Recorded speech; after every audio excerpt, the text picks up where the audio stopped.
Assalamualaikum warahmatullahi wabarakatuh. Hai semua, perkenalkan nama saya Yulvina. Saya dari kelas 10 IP1. Di sini saya sebagai siswi SMA Negeri 3 Balikpapan.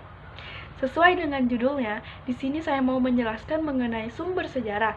Sebelum lanjut, yuk kita ulangi kembali mengingat sebentar dari pengertian sejarah. Sejarah menurut Herodotus ialah kajian untuk menceritakan suatu perputaran jatuh bangunnya seorang tokoh, masyarakat, dan peradaban.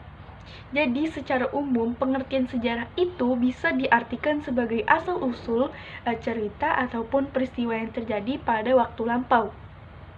Setiap sejarah pasti memiliki peninggalan, dan peninggalan tersebut yang disebut sebagai sumber sejarah. Peristiwa yang terjadi pada masa lalu dapat diungkap apabila adanya sumber-sumber sejarah. Karena bukti nyata adanya peristiwa penting yang terjadi pada masa lalu membuktikan bahwa adanya sejarah. Menurut Muhammad Yamin, bahwa sumber sejarah adalah kumpulan benda kebudayaan untuk membuktikan sejarah. Lalu, orang yang mempelajari dan menulis mengenai masa lalu dan dianggap sebagai orang yang berwenang atas kajian dan dari penulisan itu disebut sebagai sejarawan.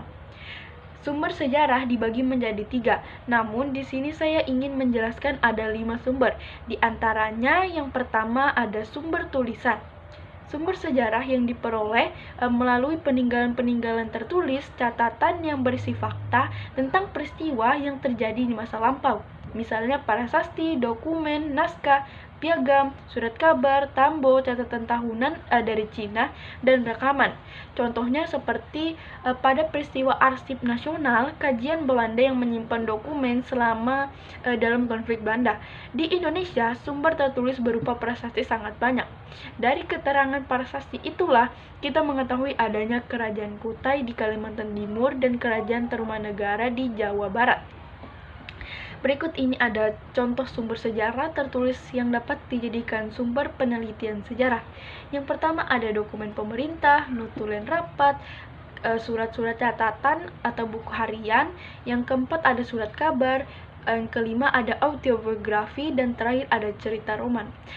Sumber yang kedua, kita lanjut yang kedua ya. Sumber-sumber sejarah lisan itu berdasarkan keterangan langsung dari para pelaku atau saksi mata dari peristiwa yang terjadi di masa lampau.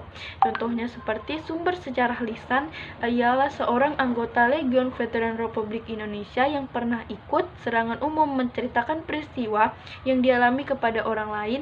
Apa yang dialami serta dilihat dilakukan merupakan penuturan lisan atau sumber lisan yang dapat dipakai untuk bahan penelitian sejarah. Cara memperolehnya yaitu dengan melakukan teknik wawancara kepada pelaku atau saksi sejarah. Yang ketiga ada sumber-sumber sejarah benda. Sumber sejarah ini berdasarkan benda adalah sumber sejarah yang diperoleh dari peninggalan benda-benda kebudayaan. Sumber benda tersebut juga sebagai sumber koprolar, yaitu benda-benda peninggalan masa lampau. Contohnya sumber sejarah benda yaitu bangunan, masjid, alat-alat, atau benda budaya seperti kapak, gerabah, perhiasan, manik-manik, candi, dan patung. Sumber-sumber sejarah tersebut belum tentu seluruhnya dapat menginformasikan kebenaran secara pasti.